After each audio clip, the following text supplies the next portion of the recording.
what's come? Buckets. More buckets.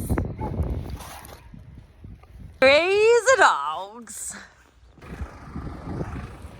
We're having a standoff.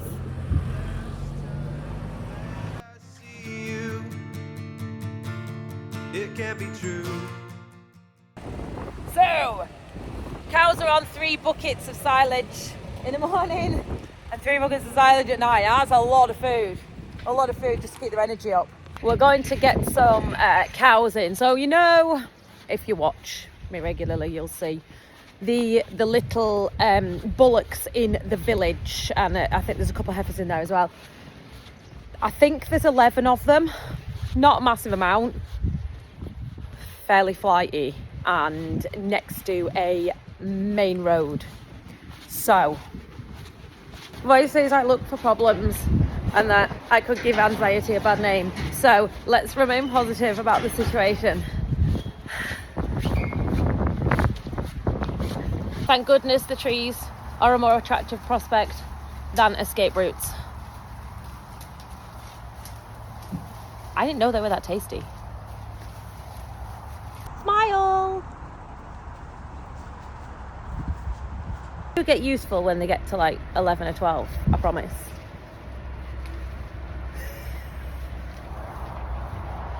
Like stand in that gap or jump on that sheep. Honest words, they just hold you down. It can't be true.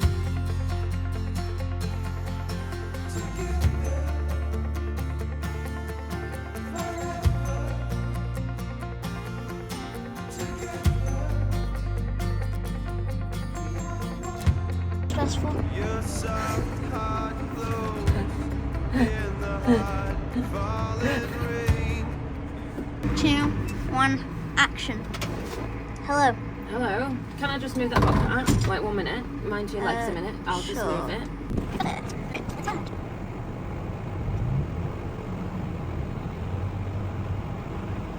Who said girls weren't good at parking? I actually don't know who.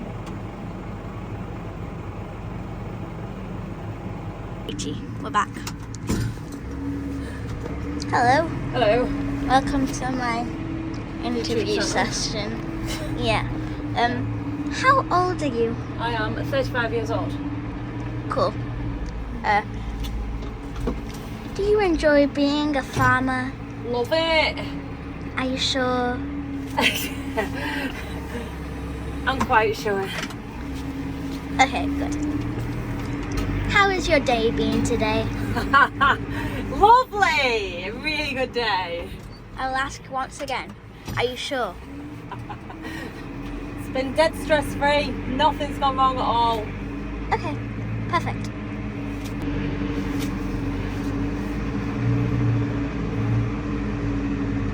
Is this stressful? No, this isn't stressful, no. Okay, good. This is alright. I must admit, I'm not the best reverser. I think we can tell. So rude. So rude. I don't know where you get it from. Yeah, me neither. What are you looking at? That mirror!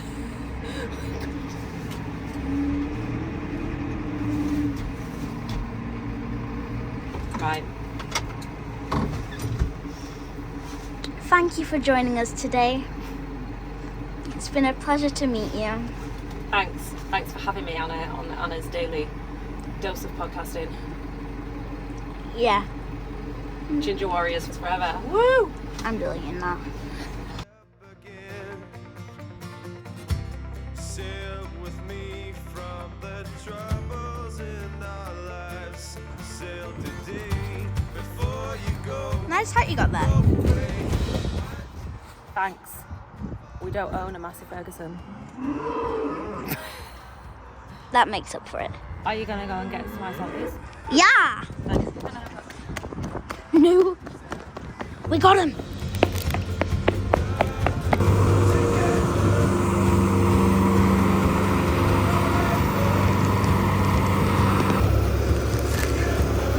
Yeah.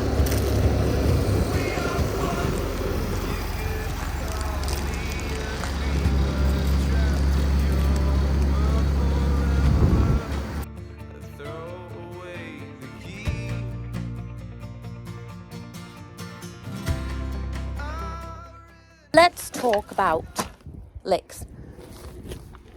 Let's get a drink and then let's talk about licks. But we're just getting the cubicles ready for bringing the cows in. Obviously TB testing is looming in a few days. Roy's brother Kyle's here just to weld some cubicles up for us, because obviously he's a lot better at stuff like that than me as a mechanic. If in doubt.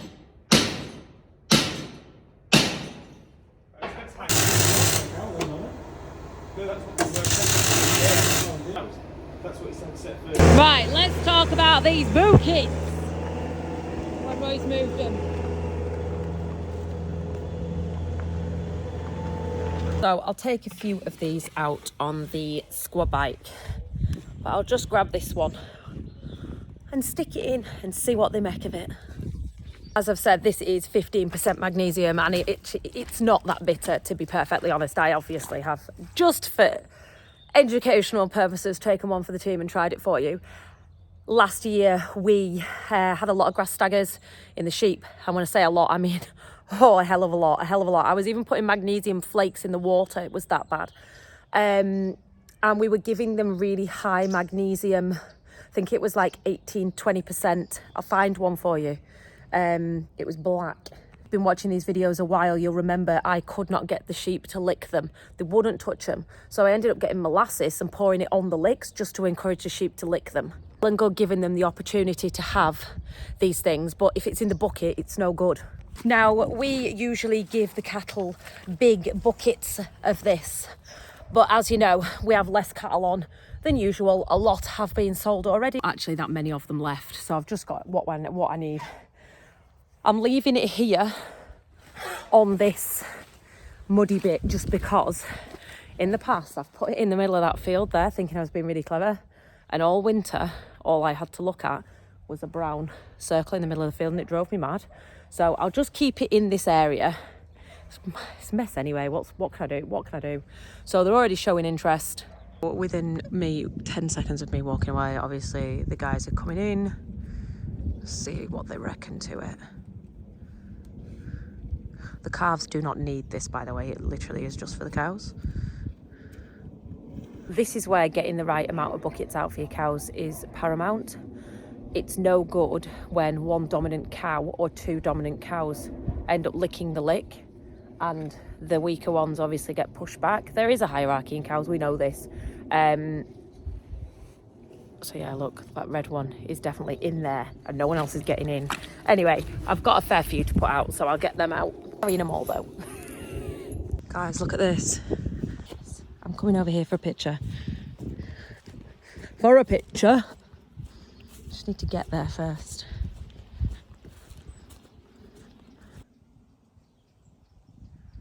Let me tell you the story about the cow that died.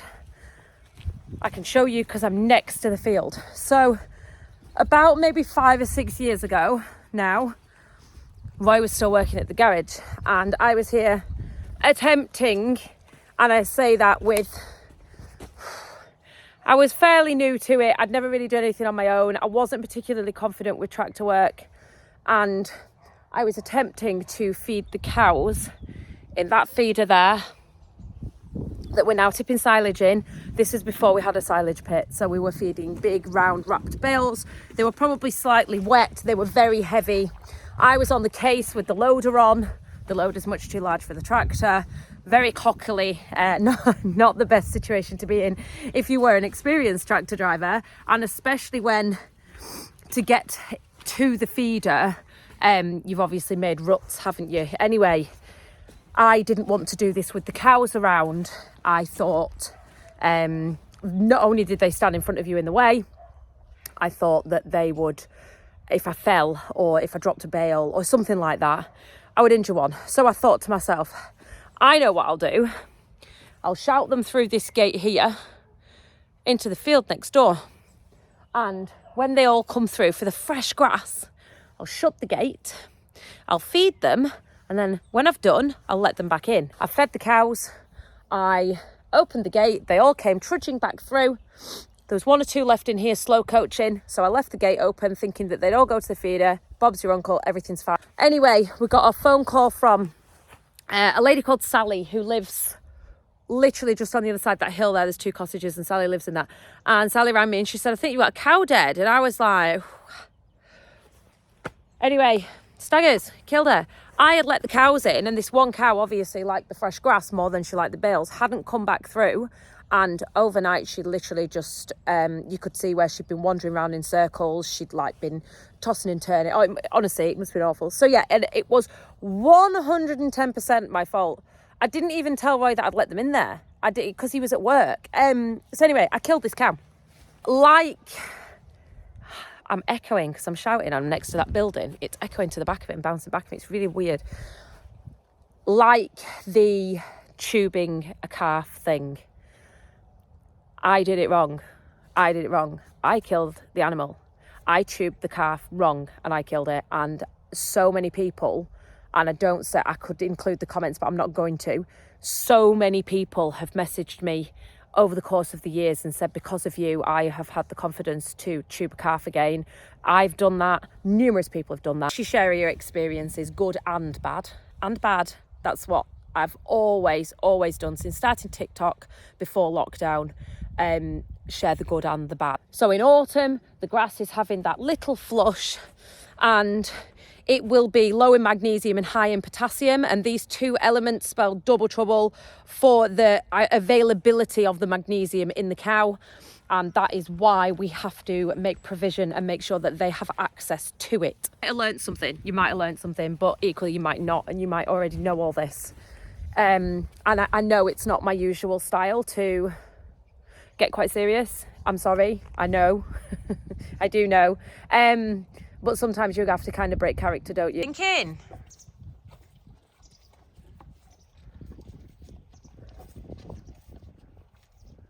So before, when I was going to make a brew, I said, oh, sorry, you're falling over. Before, when I was going to make a brew, falling over again. Oh my God, this is so bad at this YouTube business. So before, when I was going to make a brew, I said to you, I would explain about grass staggers. So what is grass staggers? So it's called hypomagnesemia, I think it's called, or hypomagnesemia, can't remember, one of them two, have a look, or grass titany, and it is basically low levels of magnesium in a cow's blood. So a ruminant like a cow cannot store magnesium at all, and you'll have seen us in the past bolusing for staggers. We give them a rumble, which is like a metal rumble bullet, they call it, not that kind of bullet, it goes down the mouth, and it sits in the stomach and slow releases magnesium through the spring period. So the fresh grass growth coinciding with birth and taking a lot out of the cows, they need that little bit of extra help around that time, otherwise they would definitely get staggers and they would most likely die.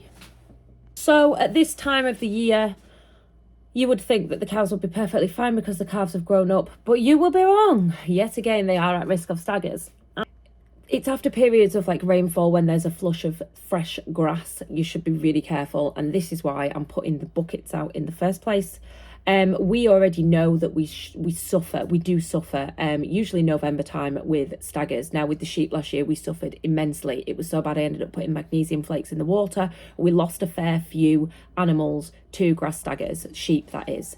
We haven't lost a cow for a couple of years, but we are very vigilant because of mostly my mistake, to be fair. Falling again, it's not going very well this, I'm really sorry.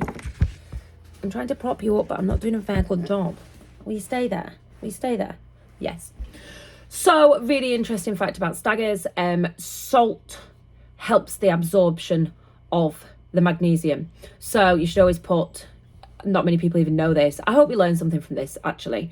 So not many people would normally put salt blocks out with their magnesium buckets, but yeah, it helps the absorption of the magnesium, and it also helps the stuff that is absorbed, it helps it work better. So magnesium tastes disgusting.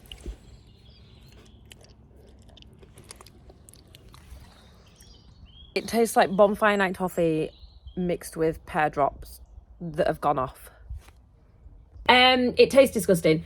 Last year we got, I think it was a 21% magnesium black bucket from the feed store, and this was to, in panic, try to solve the problem with the sheep. Now, I put these out all around the field. I got loads of them, put them all around the field, and it turned out the sheep wanted to go nowhere near them because the magnesium was so bitter. I ended up pouring molasses on top of it just to try and get the sheep to lick it. So it might be a lower percentage of magnesium, but what good is it if it's remaining in the bucket because they don't want to eat it? So speaking to one of the reps, and she advised, which was a really good tip, to put the salt block, you can buy like bags of salt, can't you? Put them in an empty bucket in the field next to magnesium, and that way, because it dissolves in rain, obviously it's salt, isn't it? And that way when it does dissolve, the cows can still get the benefit of it, because it's hard to know whether or not they're actually eating it or whether it's just the rain dissolving the salt. I'm joking, obviously. The only downside to using buckets is, you know as well as I do, you always get that cow hierarchy, and it's pretty obvious when you put buckets out, one cow will literally happily sit there pushing everyone out of the way and troughing on the bucket all to herself, and then another cow might get a little bit of a look in, and then another lesser, weaker cow might actually never get a look in and get pushed out every single time. So it's really important to have as many buckets out as possible. I know they're expensive, but do you know what? It's better than losing a cow, isn't it? Using the salt alongside using your buckets, even if you put them out, the salt out a week before, you say this to people and you hear this advice and you go, oh, it's just more money, it's just spending more money. I do it. Roy definitely does it. But if you imagine your cows are absolutely desperate for salt, it's one of those things that the body tells them they need to lick. So often when you put a magnesium bucket out and they go mental for it, it's not the bucket, it's not the magnesium they're going crazy for, it's the sodium, it's the salt. That's the body telling them they need to lick it.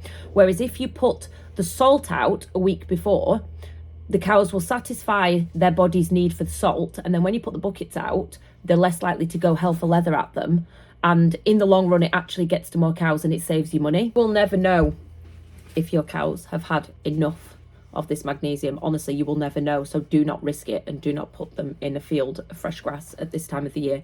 I made that mistake, and I just hope that, not that someone learns from it, because obviously we all do our own thing and we all learn by our own mistakes, don't we? But I do hope that somebody thinks twice about doing it, and it maybe saves them a little bit of heartache, do you know what I mean? Because it's not nice when you make that mistake and it's on your head. So this year I'm on with scotmin. Do you know what? I might as well just move to Scotland. Seriously. I am actually from Dalbeattie, I'll have you know. My family are Scottish. I'm very Scottish. My Scottish accent is pretty bloody awful, to be fair. And we're on the Scottish borders-ish, give or take 90 miles. And yeah, I think we have a Scottish dairy. We will be selling our milk to Graham's Dairy. We've got a milk contract with them. Scottish dairy, Scottish family, Scottish hoodie, Scottish family. Oh my God, I might as well just move over the border now. Welcome me with open arms. And I've got 2 Scottish friends. I joke. I'm going to do my paperwork. Really horribly boring. But I hope that was helpful to somebody. I really do. And I hope you got something out of it. It's night time, can you tell? These are the cows from the village. And they will be going into the cubicles, which are now fixed. Thanks, Kyle. Hop. Come on, kitty. Hey. Come on in there. Happy cuckoos. But that is it. These guys are all in. Happy as Larry with silage. Just going to tie the gate with some baling twine and then go and get a chain. I know where it is. It's on the lane. So I'll do that tomorrow. I'll leave this video here because obviously it's a natural ending, as I am actually going inside to have a shower. So yes, I hope you enjoyed. Please don't forget to like, share, subscribe. Still hate saying that after all this time. Love you long time and see you next time. Was that good? Or is it a bit like show busy? Spider cat. Say goodbye. Bye. On Pemberton does. Thanks for watching. Don't forget to like, share, subscribe.